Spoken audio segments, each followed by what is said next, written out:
We carry about 4,000 liters of fresh drinking water on board, and still, our tanks are empty. So we have to go tank water. In this place where we are moored, there is no water point, so we have to move the boat through the canal to the lock about 500 meters further.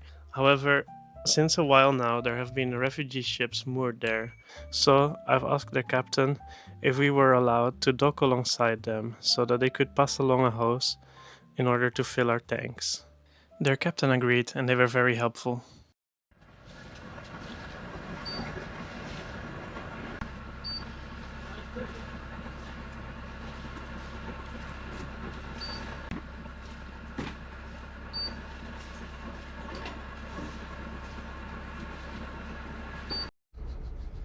Alright, thank Father, so it's time to go back. I am actually going backwards with the boat. That way. Okay, while I'm here, I thought it would be nice to quickly explain how the steering here works. Because to be honest, when we were about to buy this boat, we had a trial sail, and I was actually kind of afraid that I will not be able to steer this boat properly, that I will not be able to handle it. Because the fact is that if you do manage to run into a dock or a pontoon or whatever, you can't quickly jump off and just push off the boat because it's a very heavy boat. You will not be able to do that. So you do have to rely on the steering capabilities of the boat itself.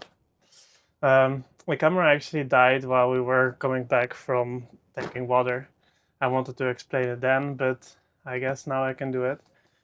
So we have here two throttles, so we have two engines. That's very nice because with the two engines you can actually manage to steer the boat sideways. So that's really a lifesaver. You can put one in reverse, one in forward, so you can just spin around your own axis. And then on top of that, we have here the bow propeller, left and right. It's an electric bow propeller, so it's mostly just for bursts. Actually, I can't just turn it on and leave it that way. But it definitely really helps. So while I'm actually going backwards through this canal, because the canal is not wide enough for me to turn a boat, so we're going to that place to tank and then backwards to get back to our spot. And yeah, while sailing backwards, the rudder does not have enough friction or not enough speed, let's say, to actually steer the ship properly. So without bow propeller, the boat will just like drift everywhere all the time. So what I actually do is I put the rudder. So I put the rudder in half, so in midship, and I actually just give short bursts with the bow propeller from the front, so that when you're going backwards, you can burst like that to steer the boat. And you actually just need like a short burst. You just go like boop, and you sail that way, and then boop, and then you go a bit straight again. So that's the way that I steer backwards. And if shit does hit the fan, I can always just put one of the engines in full forward or something just to turn the boat that way as well. So it actually, I did not expect it, but I'm actually able to sail this boat better than our previous boat, and I mean, steer the boat on motor, and I can actually mostly single-hand the boat, so I can actually dock the boat by myself. I don't really need Nessie for that. Of course, it's always nice to have someone to adjust the fenders and throw a rope while I'm here, especially while this tent here is up. I can't quickly run out and get to the ropes. But then again, because it's such a big, heavy ship, it's not really that impacted by the wind, so it doesn't make any sudden movements. Everything is really slow. So while I'm backing off this way, I can go there, adjust the fenders, come back, change the rudder a bit, let the boat go that way towards the dock by itself. And yeah, that way I can just put a line quickly and I don't really need that much. So that's perfect.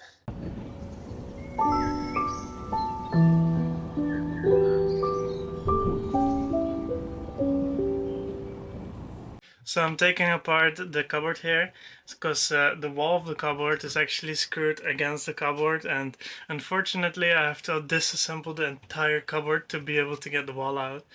Now I'm wondering whether I should actually keep it a cupboard or maybe make it into some kind of a workspace, like a laptop desk, I don't know. Okay, so I found some cable that was going there through this cupboard here. And it goes going to a pump for a diesel heater, like a little Webasto kind of diesel heater, but I'm not using those, so yeah, I'm going to throw this away. It's also quite rusty, so yeah, this is going to be thrown away. But the cable here is still attached. Yeah, I wonder if there's still electricity on it. Should I quickly check? Yep, it's still attached. Okay, I'm gonna go to the electric cupboard to remove this cable because there's no point to have 24 volts into the cabin here. I'd rather have it to be 220, but then I'll have to get a different cable for here. Actually, maybe I should use this cable to run a 220 cable through to here, so I can kind of attach it to this one and pull it through. But anyway, I want to disconnect this cable so I cannot create a short circuit. I mean, I do have a fuses, of course, but still, it's no point to make a short circuit. Okay, there were two orange cables. It's hard to shine and film at the same time. Two orange cables. Look, here's one, and here's the other. By the way, if you got scared of my electricity spaghetti here, it's completely justified because I'm scared as well. So I've already spent about a week into this electricity area here because the lights in the living room were not working. We have lights on 24 volts there, and just to be able to figure out which one was what, I spent a week trying to trace cables here. And when it finally worked, I just did not want to touch this anymore.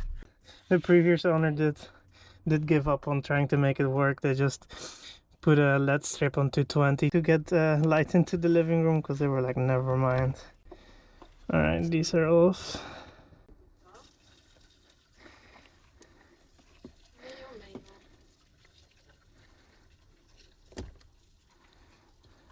Actually, I'm going to remove these because the 220 is going to the engine room and not here, so there's no point to leave them actually. Alright, there's two less cables here. Okay, it's those two orange ones. Let's just pull them through. I'm not going to use those anymore. Where are they going?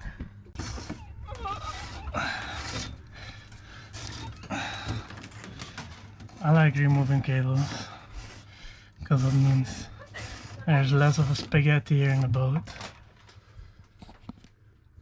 By the way, here you see rust. But actually, this is the old deck. They replaced the deck. They put a new deck here. And they didn't remove the old deck. Okay, I'm gonna put them here. I'm gonna just pull from here. That's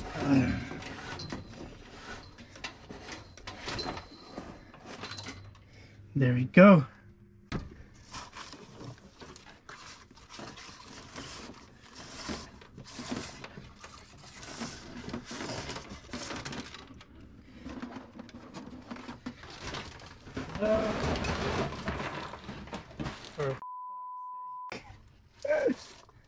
There's too much shit there.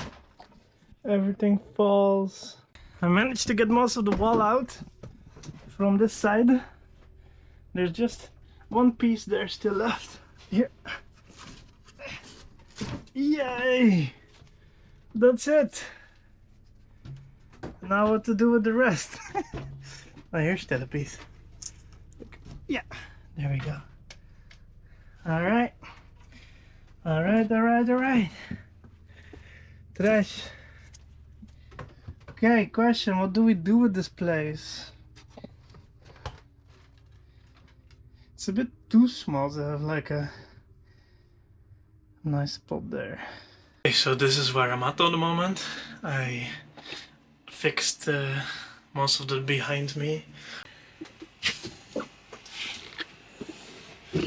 Of course, I'm gonna get wooden strips over things like this, so it's going to look a little bit like that. So I also remove the screws, or at least I don't remove them, but at least you won't be able to see them. Yeah, I'm trying to I'm trying to think about how I'm going to best use the wood that I've bought, because actually one of those sheets of wood costs about 85 euros, and in total for this room I think I need like 6 or something. So I'm trying to think about how to do that in a cost efficient way. Also the white that has to go on the ceiling and stuff, I think I'm going to actually get cheaper wood, because I'm going to paint it white anyway. Yeah, so for now I think I'm going to get rid of the stuff that's in here, and I want to start working on this side here.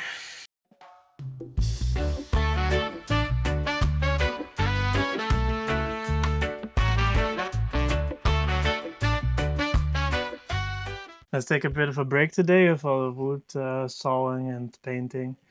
Um, we have a mizzen mast on the boat. We have, of course, we're a catch. We have two masts, but the sail of the mizzen mast that came with the boat was really old, and it actually was repaired by a previous owner, and they stitched a rope to the front of the sail, and it actually shrank the sail a little bit on the front, so I cannot properly trim the sail. Actually, it remains kind of baggy.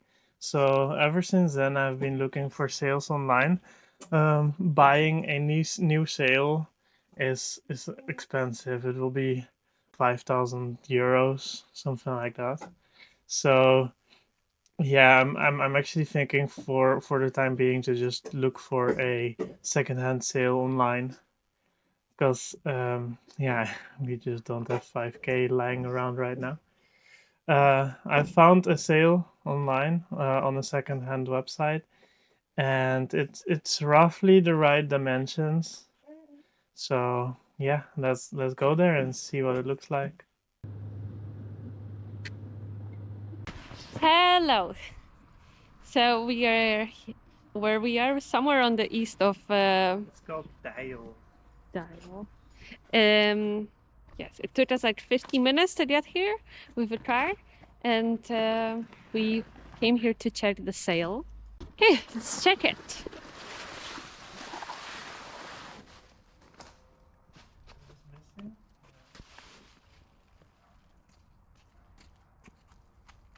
Those are missing. Oh,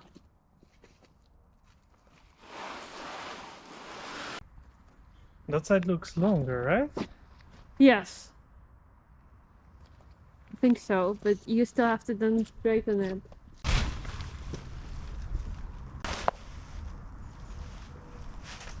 It's a little bit weird, no? Yeah, I'm not sure what to think. It's of course an older sail, and it's missing the sticks. Um, but yeah, the sail that we have now is not even usable. Do you think this would be usable? Um, yeah, I think this should be usable. Um, yeah, I just can't say for certain how well it is. So I'm back. I've decided to buy the sail actually. I was able to talk to the seller, and they told me that I'm allowed to bring it back if it does not fit. So I'm going to just fit it, and if it fits well, then that's a good thing. I can buy some battens and saw them myself onto the correct shape and size, and then hopefully we have a working sail for the mizzen mast. Maybe in the future we can still save for a new sail. That would be nice. But for now, we have other priorities. So just having a sail that will work is for me good enough. Okay, let's hoist the sail. It's a bit hard actually because the boom it's pretty high. I'm standing right now here, so I'll probably have to climb up onto the cockpit enclosure thingy to be able to get it there. So I should first check if these actually fit into my mast slits. That would be awkward if that wouldn't fit. Yeah, so it's gonna be a lot of work to get all of those little slits off. And the other ones, they are flat, so this one has like a round edge here. So what I think I'm gonna do, I'm gonna just raise this one without putting the slits into the mast. So instead of loose-footed, I will also so have loose luff. I don't know how to even explain it.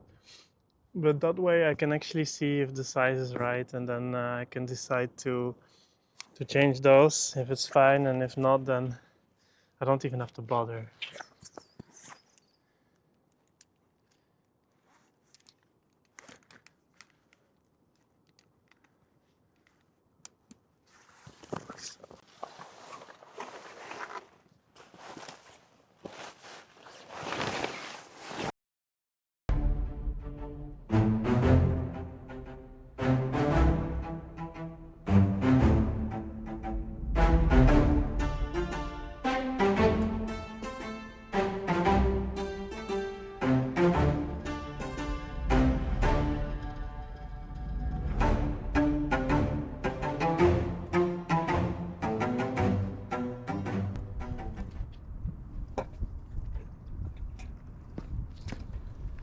Okay, what do we think? I still have roughly more even 30 centimeters to spare, so I could even have a bigger sail than this.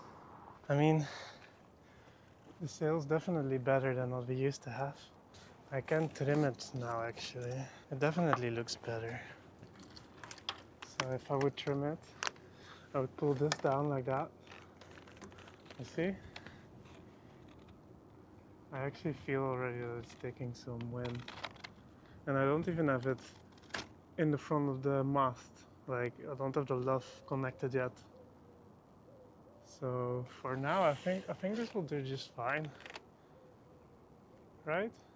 I definitely would prefer something that would be a bit better quality.